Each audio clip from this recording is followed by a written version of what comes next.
Finite, and welcome to lesson 1.1 part 2. So today we're going to be applying what we learned yesterday about our equations with notes. Okay, a lot of this course is basically going to be learning the concept and then doing some applications. Okay, so let's get on into it. Let's see this one here. The first example is what we call a fixed cost plus a variable cost. Okay. One example is a cell phone. Okay, cell phone company charges a fixed monthly access charge. Okay, you guys might be used to this. In addition to this charge, they may also pay for, in this case, each gigabyte of data they use. No cell phone companies that come in all sorts of shapes and sizes, but this general idea will get us started. So let's write a linear equation relating the cost of being on this cell phone plan for every gigabyte of data you use. Okay, so our fixed cost plus variable cost.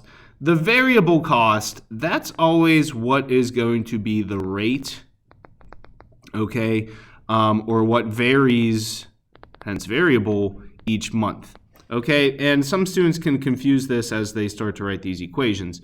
So words like every or each, those are going to denote your variable cost. So for every gigabyte, it's $12. Okay, now what we have is that the cost is equal to, we know it's going to be 12 times G, so per each gigabyte. And the fixed cost, now I come right out and say it here, is $25. So no matter what, you're paying $25 to access that line. Okay, so that's your general equation. Cost is equal to 12 gigabytes, or 12 times the number of gigabytes you use, plus 25. Okay, for example, so applying this, consumer's bill, if they use 12 gigabytes, well, your bill is just cost is equal to 12 times 12 times 12, if they use 12 gigabytes, plus 25, and essentially, calculator, 12 times 12 is 144, plus your 25. You can guess that they'll pay about $169 for that particular month. Okay.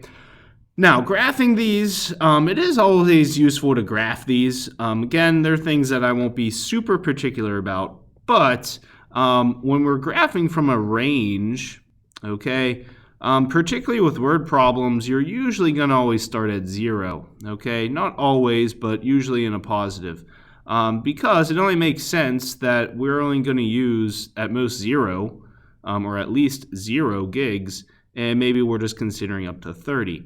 So I like to use the good old table method for this here. And all I do is I set up a table. I'll find my bounds from 0 and to 30, and basically just substitute those in for x in my, or for g in my original equation. So remember, these are the gigabytes, and this is the cost. So if I plug in 0 in there, I could expect to just pay $25. Okay, 12 times 0 is 0. And if I use up 30 gigs, 12 times 30 plus 25, you could use up to $385. Okay. This just gives me an idea as to how to graph, okay? So I know that on the y-axis, I need to go at least up to 385, and on the x-axis, I have a little less I need to worry about, up to 30. So let's consider the x-axis. I would like you guys to get used to labeling your axes. So there's gigabytes, and we just need to go up to 30, so you could use it a little differently, but let's go, so 2, 4, 6, 8, 10, 2, 4, 6, 8, 10, and 2, 4, 6, 8, 10. Let's use up to 30. Another way to go about this is you can use your graphing calculator and go to the table.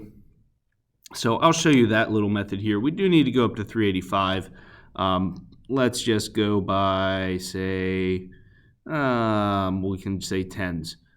10, 20, 30, 40, 50, 60, 70, 80, 90. we're going to run out of space if we do that. So sorry, we're going to go by 25s, 25, 50, 75, 100. Curveball for you. 25, 50, 75, 100, 200. 25, 50, 75, 300. 25, 50, 75, 400. Again, you can eyeball it as far as graphing this is concerned. So 300, so we're at the point 30, 385, so over 30, up to 385, so here's 75, so a little bit more, and 0 to 25 is right there. So this is a decent representation of our graph. So here is cost.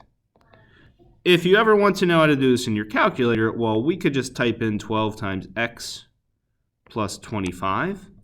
And I would recommend using the table. That's always a helpful thing to do. If you graph it on the regular old axis, you're not going to see much.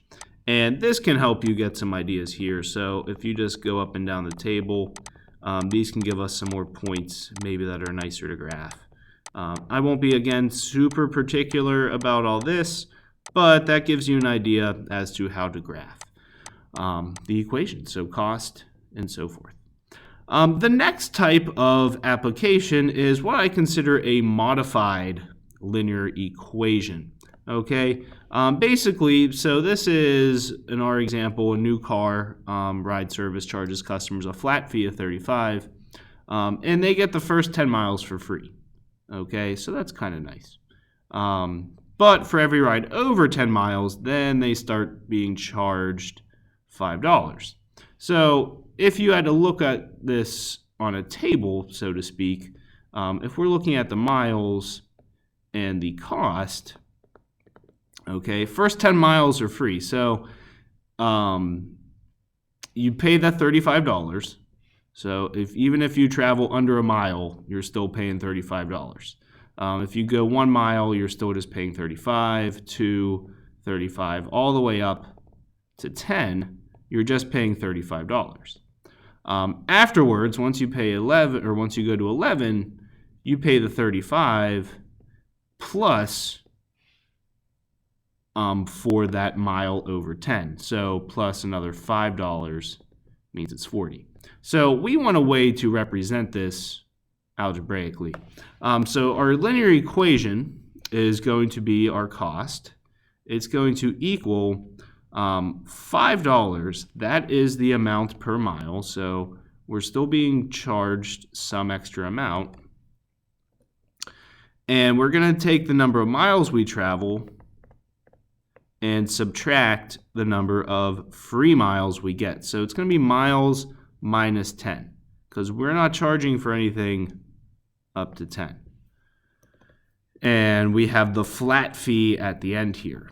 Okay, so you can actually leave this equation. I know it's not really pretty. You might want to distribute. You can leave it like this, but make sure that you explain, okay, for m greater than or equal to 10. Okay, you need to have that little specification in there that it's only going to work for greater than or equal to 10. So once you have that set up, and that's, you could use m for miles, doesn't quite matter. What would the cost of a 22-mile car ride be? Well, the cost is going to be 5 times 22 minus 10 plus the 35, because you're only going to be paying for 12 essentially extra miles. So 60 plus 35 is just going to be 95 there. 5 times 12 plus 35, bada bing, bada boom. So $95.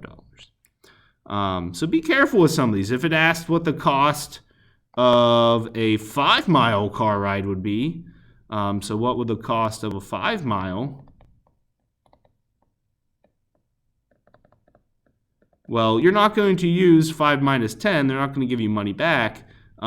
Keep in mind, if it's under 10, you're still paying $35. So you have to do a little bit of thinking for those types of problems. So you're still paying $35, so you want to get the most out of that, you might as well go 10 miles. Okay, so some ideas with that one there. Our last example is known as the data point example. Okay, and from this one, these are probably the most challenging, involve the most work. You need to consider that here are 2 points, so we're going to need some formulas here. Y2 minus y1 over x2 minus x1. We're going to need to find a slope. And we'll also need our good old y minus y1 mx minus x1. And from there, let's see what we got. So in 2012, average cost of a home in Palmyra was $135,000. In 2017, the average cost was $157,000. Okay, so someday you might be buying a house or a car, and you want to see what the trend is, okay, as for what that house or car might be worth. So we actually have 2 data points here. We have 2012 was $135,000. So we are going to have, we'll let our years be X. So in 2012, we have 135,000. So that's our first data point. So data point 1. And we'll have a second data point in 2017, and that'll be 157,000. You always want your time to be the X value. So there's X1 and X2, there's Y1 and Y2. Okay, I know it says graph down here, but we're going to make the equation in this space here, so we have enough room. So we need to graph an equation. Well, we need an equation first. So first we'll start out by finding the slope. So 157,000 minus 135,000 all over 2017 minus 2012 means that, so 157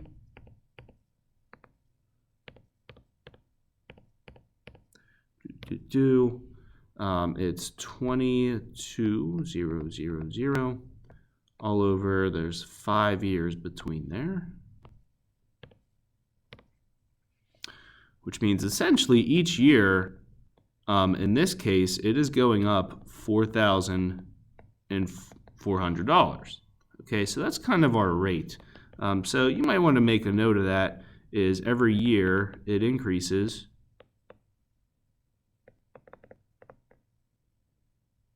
$4,400. That could be something you're doing someday. Now, we still need to make an equation. So we found the slope. The next part is to use our good old y minus y1. So you could pick any point. I'm going to pick the first point here. So y minus 135,000 equals our slope times x minus 2012. We're going to have some bigger numbers here, but that's okay. Minus 2012. And that's going to be, not minus. We're multiplying, Mr. Dvorsky. Little typo there. Thought that seemed a little small, so minus 8,852,800. We'll add the 135,000 over.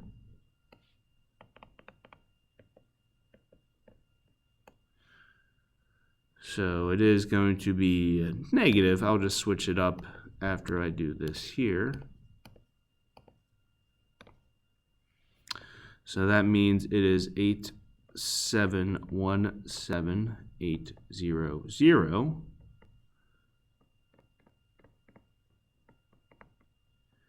And that is our general equation for the cost of a home if I give you the particular year.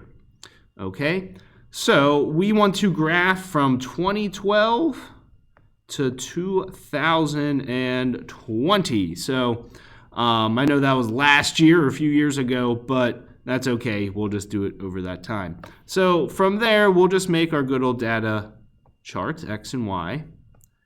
In 2012, they gave us that point already. We know it was 135,000. I'll put K there for 1,000.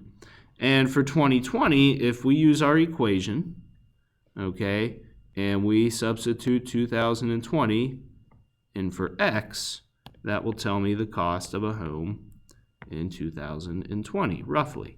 So 2020 minus 8717,800.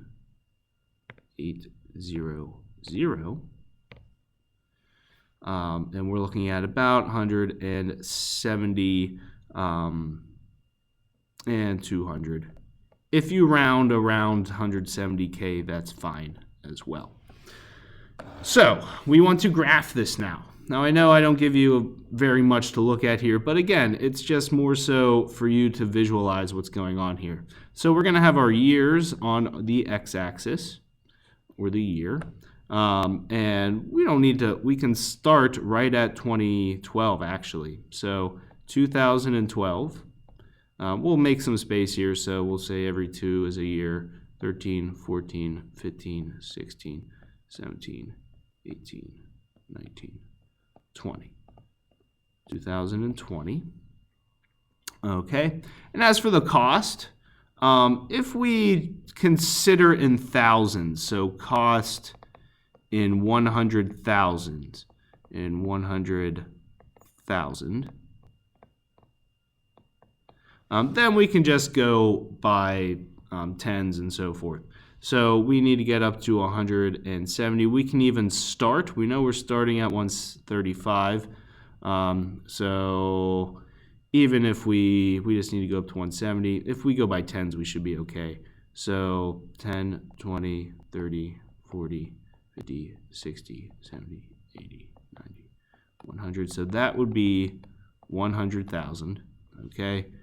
10, 20, 30, 40, 50, 60, 70, 80, 90. That would be 200,000. Plotting this the best we can to 135, so 10, 20, 30, about in there. And at 2020, we're at about 170K. So I'll label it here, about, so 10, 20, 30, 40, 50, 60, 70, and about there.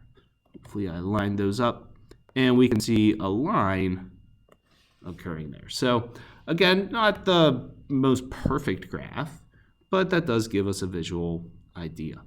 Lastly here, so let's say Mr. Smith is planning to move out to Palmyra in 2025, and he wants to know what he could expect the cost of a home to be if this trend continues. Now it's pretty easy. We'll just use our formula. Y is equal to 4,400 times 2025, and we'll subtract the 8717. And we'll go from there. So pretty easy stuff. I'm just gonna use some calculator tricks here and replace the 2020, 2025. And he could expect, if this trend continues, $192,200. Okay, so those are generally the 3 types of examples you'll see. There are some homework examples listed for you as well. So try those out, refer to these, and just try your best, guys. Good stuff.